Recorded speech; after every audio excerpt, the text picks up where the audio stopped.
सिक्किम पुलिसको अहिले चौतर्फी प्रशंसा भइरहेको छ, राज्यमा मात्र होइन अन्तर्राज्यीय स्तरमा पनि। किनकि सिक्किम पुलिसले एउटा ठुलो केसमा सफलता प्राप्त गरेको छ। हजुर, एक 40 वर्षीय सुमन्त्र गुप्ता जसले मणिपालमा एडमिसनको नाममा, मणिपालमा सिटको नाममा, मणिपालमा पढ्नको निम्ति MBBSको कोटाको नाममा 3 करोडभन्दा बेसी विद्यार्थीहरूबाट ठगिसकेको कुरामा पुलिसले सफलता प्राप्त गरेको छ।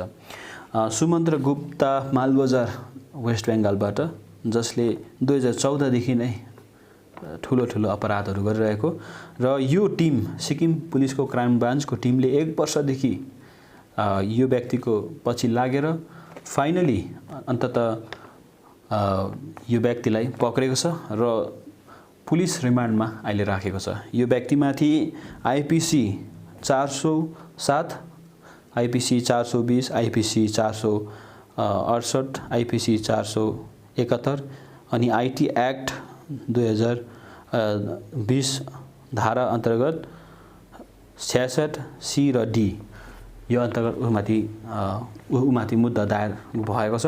र यो व्यक्ति चाहिँ विशेष गरेर मणिपालको एक्स स्टुडेन्ट, जसले मणिपालमा फाइनल इक्जाम त दिएन, यो मान्छेले मणिपालबाट पास त गरेन, तर पनि एक्स स्टुडेन्ट रहेको र मणिपालमा के कस्तो हुन्छ भन्ने भित्री कुरा सबै जानिसकेको र सिक्किम पुलिसको CID क्राइम ब्रान्चले यो व्यक्तिलाई केही दिन अघि मात्रै पक्रेर ल्याएको, जसको खबर तपाईहरुले विभिन्न पत्रिका मार्फत, विभिन्न सामाजिक सञ्जाल मार्फत तपाईले पाइसक्नु भएको छ। र आज फेरि हामीले गरेका थियौं, हामीले पेपरमा मात्र गरेका थियौं र यो भिडियोमा चाहिँ गरेका थियौं र आज हामी भिडियोमा विशेष गरेर यसको आयो officer, investigation officer ASP Rinjing Chhopel राईसँग भेटेर यसको वृत्तान्त कुरा लिएर आएको छौं। यो नयाँ टिमले गरेको सफलतालाई सबैले प्रोत्साहन गरेको छ, सबैले वाह गरेको छ र आउने दिनहरुमा यस्तो केसेसहरु यो नयाँ टिमले, यो एनर्जेटिक टिमले अझै धेरै यस्तो केसेसहरु सल्भ गर्छ होला भन्ने अपेक्षा सबैले साचेका छन् र सिक्किम पुलिसलाई जुन प्रकारको एउटा दृष्टिकोणले हेर्थ्यो त्यो दृष्टिकोण अहिले परिवर्तन हुँदै आएको छ यो नयाँ अफिसर्सको कारणले गर्दाखेरि। र सिक्किम पुलिसले प्राप्त गरेको यो उपलब्धि सिक्किम समाजको निम्ति पनि एउटा प्रशंसनीय उदाहरणीय काम हो। सिक्किमको विद्यार्थी एक पनि छैनन्, यो सबैजना अन्तर्राज्य अथवा अन्य राज्यहरूको विद्यार्थीहरू भिक्टिम छन् अथवा पीडित छन् र यो व्यक्तिलाई अहिले पुलिस रिमान्डमा राखिएको छ र पुलिस रिमान्डमा राखेर अब केही दिनमा चार्जसिट फाइल गरेर यसमाथि केस हुन्छ र जति पनि निर्णय लिनेछ कोर्टले लिनेछ। र अर्को कुरा के हो भनेलाई मणिपालमा जुन प्रकारले एडमिसनमा मान्छे फसिरहेको छन्, विद्यार्थीहरू फसिरहेका छन् एडमिसनको नाममा, सतर्क हुने समय आएको छ। यो व्यक्तिले विशेष गरेर मणिपालको डिन भएर फेक आइडी खोलेर डाक्टर जुनेजा र डाक्टर मेथाको नाममा फेक आइडी खोलेर अनलाइन स्टुडेन्टहरूलाई ठग्ने काम गरिरहेको थिए।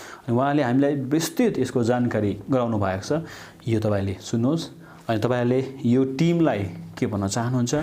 यो केसमा मणिपाल फेक एडमिसनको केस चाहिँ 2019 मार्चमा रेजिस्टर्ड भएको थियो। And the case was handed over to me as a investigating officer. अन्त यो केसमा चाहिँ के भयो भने हाम्रो इन्भेस्टिगेसन पार्ट चाहिँ हामीले कन्टिन्यू गर्दै थियो, इन्भेस्टिगेसन जुन चाहिँ हामीले गर्नुपर्ने। And during the course of investigation हाम्रो प्राइमा फेसी हामीले पायो कि सुमन्त्र गुप्ता चाहिँ यसको मेन किङपिन रहेछ भनेर। He is the one who is the main kingpin. So हामीले लास्ट इयर हामीले जुनतिर चाहिँ उसलाई एरेस्ट गर्नु लागि चाहिँ एउटा हामीले रेड गरेको थियौँ joining areas in Malbazar Siliguri, तपाईँको लाटागुडी एरिया, डर्स एरियामा। तर he is quite a smart player. त्यो हुँदाखेरि चाहिँ हामीले आफ्नो सर्भिलेन्स लगाएर we try the best and he evaded us. उसले हामीलाई इभेट गरेर हामीले वेस्ट बेङ्गल पुलिसको एसिस्टेन्स पनि माग्यो त्यहाँदेखि गाडीमा पनि हामी पर्स्युट गरेर अलमोस्ट 1.5 hours जति हामीले गाडीमा पनि चेज गरेर त्यो पार गर्दाखेरि तर पनि इभेडेड आस सो ग्रेजुअली केस चाहिँ के हो भने तपाईँको first if I explain the case it's generally मणिपालमा जुन चाहिँ एमबिबिएस कोटामा सिट हुन्छ त्यो चाहिँ उसले के गर्थ्यो भने प्रोस्पेक्टिभ क्यान्डिडेट्सहरूलाई एउटा सिट खाली छ म चाहिँ डिन बोल्दैछु तपाईँको MCI medical council of India as well as ministry of हेल्थले पनि पर्मिसन दिएको छ एउटा सिट भर्नु लागि so you have to do some payments भनेर त्यो पर प्रोस्पेक्टिभ क्यान्डिडेट्सहरूलाई ल्योर गरेर चाहिँ अलमोस्ट 3 lakhs 4 lakhs कतिजनाको 19 lakhs त्यो अमाउन्ट चाहिँ बिस्तारै बिस्तारै उसले ट्रान्सफर गर्न लाउँथ्यो सो हामीले हो यो during the course of investigation यो पाउँदाखेरि फर्स्ट त एस्केप गर्यो सो ग्रेजुअली स्टिल हामीले आफ्नो इन्भेस्टिगेसनको पार्ट पनि गर्दै थियौँ त्यहाँदेखि तपाईँको हामीले एट द सेम टाइम उहाँको अलिकति हामीले सर्भिलेन्स सोर्सेसहरू यताउता राखेर डिप्लोय गरेर हामीले सँगै उयो पनि गर्दै थियौँ now what has happened is the most crucial factor I would like to say yes यो केसमा चाहिँ के भएको छ भने हामीले यो गर्दाखेरि हामीलाई इम्प्युटियस चाहिँ किन पायो भने किनभने हामी एउटा सिक्किम पुलिस सिआइडी ब्रान्चको चाहिँ स्पेसलाइज ब्रान्च हो यसमा चाहिँ हामीलाई जुन चाहिँ इन्भेस्टिगेसन हामीलाई सुम्पेको छ हाम्रो सिनियर अफिसर्सले these are cases that comes after the local PS is not able to handle it or deal with it. So because basically CID को jurisdiction सिक्किमदेखि बाहिर पनि अपरेट गर्नु सक्छ CID ले सो हाम्रो सिक्किम पुलिस म्यानुअलमा पनि त्यही छ कि यो खाले केसेस चाहिँ CID ले इन्भेस्टिगेट गर्छ भनेर but the best part for this इन्भेस्टिगेसनमा चाहिँ हाम्रो एसपी साहब नयाँ आउनु भएको छ तेन्जिङ साहबकोमा उहाँकोमा पनि त्यही हाम्रो हेड्स मिलेर उहाँकोमा त्यही प्यासन एन्ड हामीलाई जुन चाहिँ एउटा फेथ एन्ड ड्राइभ दिनुभएको थियो यो केसलाई क्र्याक गर्नु लागि यो एरेस्ट गर्नु लागि उहाँको ठुलो हात छ यसमा उहाँको सपोर्ट बिना वी आर हेल्पलेस त्यो हुँदाखेरि चाहिँ हामीले एउटा टिम बनायो इमिडिएटली टिम बनाएर चाहिँ एउटा हाम्रो क्वाइट स्मल टिम एकदमै कन्फिडेन्सियल पारा हामीले सिलगढीमा गएर पहिला सर्भिलेन्स गऱ्यो देन ग्रेजुअली उसको लोकेसन हामीले पाउँदाखेरि चाहिँ त्यस्तो पारा चाहिँ हामीले रेड गरेर उसलाई एरेस्ट गरेको तपाईँको यो टिममा हाम्रो पिआई अभिषेक दाहालको पनि एकदमै राम्रो छ हाम्रो टिम मेम्बर्स नायक Sanjay Subba and constable home guard Vishal Sunar so finally we were able to arrest him with an element of surprise यो चाहिँ हाम्रो एउटा सिक्किम पुलिसको लागि सिआइडी ब्रान्चको लागि चाहिँ वाट आई फिल इज ऊ 5 साल अपरेट गरेर बसेको थियो 5 साल अपरेट गरेर बसेर तपाईँको he was quite easy with it he was cool with it he was quite confident that the hands of law are very short actually कानुनको हात चाहिँ लम्बा हुन्छ भन्छ तर उसको hands of law are very short भनेर सोचेर चाहिँ he was quite relaxed so somewhere यो चाहिँ message we want to send to the public also that हाम्रो CID ब्रान्चमा as young officers हामी जति पनि आएको छ अहिले we are ready to take on any challenges within the state in terms of investigation, in terms of arrest, or even outside the state. So we have a young bunch of officers who are ready to take our investigation, take our department to the next level. Yes.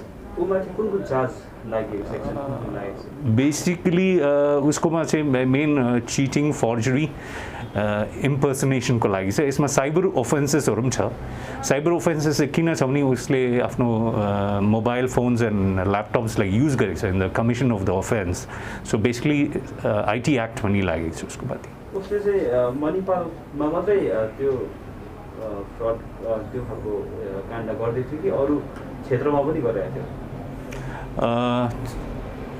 As per our information and records उसको चाहिँ अहिले सिलगढी कोर्टमै there are lot of sub judice cases wildlife एक्टमा छ तपाईँको NIA एक्ट्समा पनि छ that is found during the course of investigation then also that area also we are exploring कि उसको अरू कुनै एक्टिभिटिजहरू पनि छ any other criminal activities apart from cheating and defrauding the MBBS aspirants कति जस्तो अमाउन्ट चाहिँ उसले लुटिसकेको रहेछ भनौँ न है 2015 देखिए अहिलेसम्म what we see is what we know 3 crores roughly 3 crores in terms of cash and in terms of his assets in the bank, and we are also trying to freeze more accounts that we are finding. In fact, today morning we freezed around 2 bank accounts from Canara Bank.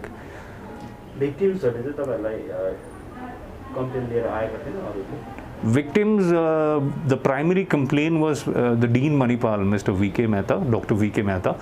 त्यहाँदेखि उहाँले जुन चाहिँ हामीलाई एउटा lead दिनुभयो कम्प्लेन्ट्सहरू victim पार्टीहरू चाहिँ यो भन्दाखेरि हामीले उहाँहरूसँग कन्ट्याक्ट गरेर विक्टिम्सहरूसँगै हामीले आफ्नो इन्भेस्टिगेसन फुलफिल गर्नु लागि इन्भेस्टिगेसनको प्यारामिटर्स फुलफिल गर्नु लागि विक्टिम्सहरूसँग पनि कन्ट्याक्ट गऱ्यो एट द सेम टाइम हाम्रो during the course of investigation हामीले जुन चाहिँ उसलाई हामीले सर्भिलेन्स गर्दै थियो हामीले आफ्नो सोर्सेसहरू राखेको थियो नयाँ विक्टिम पार्टिजहरू पनि हामीले पायो जसले चाहिँ कम्प्लेन गर्नु हेजिटेट गरेको थियो जो चाहिँ they were not having any idea about his profile as a criminal. So somewhere we were able to intercept in between and let them know that he is a fraud. सिक्किमकै मात्र चाहिँ कति जना victim भएछ?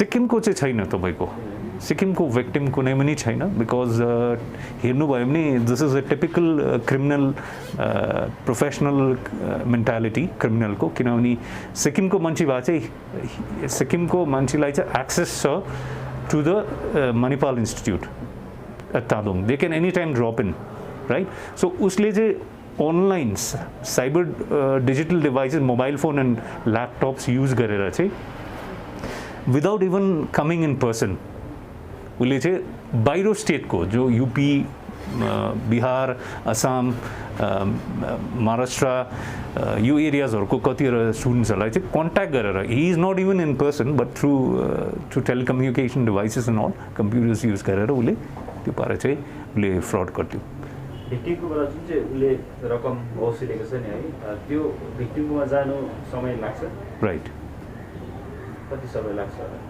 Investigation सकेर कोर्टले Yeah, so that is one area that hamroma thyo power chaina ki that we can our job is to investigate and find out the accounts into which the victim's money has been transferred or any kind of assets that has been built up from the proceeds of the crime. So now we'll present that to the court and I think the court will be in the right position to dispose whatever is there left from the victim party. Accusers in police custody right now. Accused was arrested on the Sunday. Sunday was 11th, I believe, right? 11th of this month. So permanent residence? He is from Malbazar, Jalpaiguri. Siliguri. It was a tactical planning. Because every time he evades the law and he is well-known person out there in his area in Siliguri, so we planned out a small raid, and we planned it out in such a manner that it is has an element of surprise. So that way we took him down and arrested him. You say Manipal ex-student? He was an ex-student. He as in wife was an ex-student of physiotherapy in Manipal. No, he was actually, there was some problem within the department. Then he dropped out as a student. Yeah. Crime crime right. actually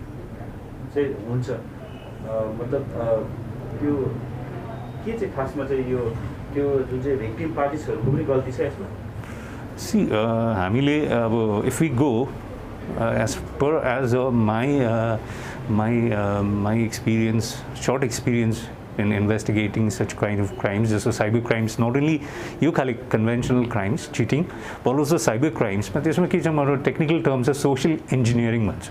Social engineering much the fraudster or the cheat has already understood and created a profile of his victim first in his mind. Like he knows what is he doing, what is his weaknesses, what is his whereabouts. त्यो knowledge like will exploit गरेर first thing is जुनै पनि con या जुनै पनि fraud मा चाहिँ तपाईको confidence building measure हुन्छ. कन्फिडेन्स बिल्डिङ मेजर दिएर चाहिँ उसले सो यो केसमा confidence building measure was that he said that he is dean Manipal the way he spoke and the way he interacted on the phone and fluent in English, so that way उसले चाहिँ confidence build गर्यो आफ्नो पार्टिजहरूसँगै. Then another way of confidence building measure was the more deeper if he goes, उसले MCI को सर्टिफिकेट्सहरू ministry of हेल्थबाट approval गरेको सर्टिफिकेट्सहरू आफ्नो पार्टिजलाई पठायो. So that way he was actually तपाईँले हेर्नुभयो भने it's a typical process of फ्रडको पनि एउटा टिपिकल स्टेजेस हुन्छ, सिक्वेन्सेस अफ स्टेज. सो आफ्नो बेट चाहिँ उसले जुन चाहिँ फसाउनु लागि चाहिँ उसले यो सर्टिफिकेट्सहरू जुन चाहिँ तपाईँको अकाउन्ट्सको बिल्सहरू के अब that is part of investigation, totally हामीले भन्न सक्दैन. तर यो जेन्युन बनाएर चाहिँ उसले आफ्नो पार्टिजहरूलाई पठायो. पार्टिजहरू is looking at his confidence and getting all the documents at their hand, उसले सोच्यो कि he is a genuine person, he must be the dean of Manipal. त्यो हिसाबमा चाहिँ उनीहरू त्यो ट्र्यापमा पस्दै गयो. And eventually उनीहरूले लास्टमा some of them came to Gangtok also and they stayed in hotel. But लास्टमा याद हुँदाखेरि चाहिँ there is no admission, there is no contact from the real dean in fact. यो मान्छे 2015 भन्दा अगाडि चाहिँ नर्मल स्टुडेन्ट थियो, त्यहाँदेखि बादमा चाहिँ क्रिमिनल बन्दै. एक्चुली ऊ चाहिँ ह्याबिचुअल क्रिमिनल हो. तपाईँले हेर्नुभयो भने उसको केसेसहरू 2015मा उसले कोलकातामा विनायक कन्सल्टेन्सी भन्नेमा चाहिँ वेस्ट बेङ्गल सिआइडीले यही जबको मामलामा अरूलाई काम दिन्छु यस्तो भन्ने मामलामा पैसा लिँदाखेरि चाहिँ उसलाई एरेस्ट गरेको छ. उसको Bhaktinagar PS, there are a lot of other cases, and FIR registered against him in Siliguri as well as West Bengal and other states in India. He's a habitual offender.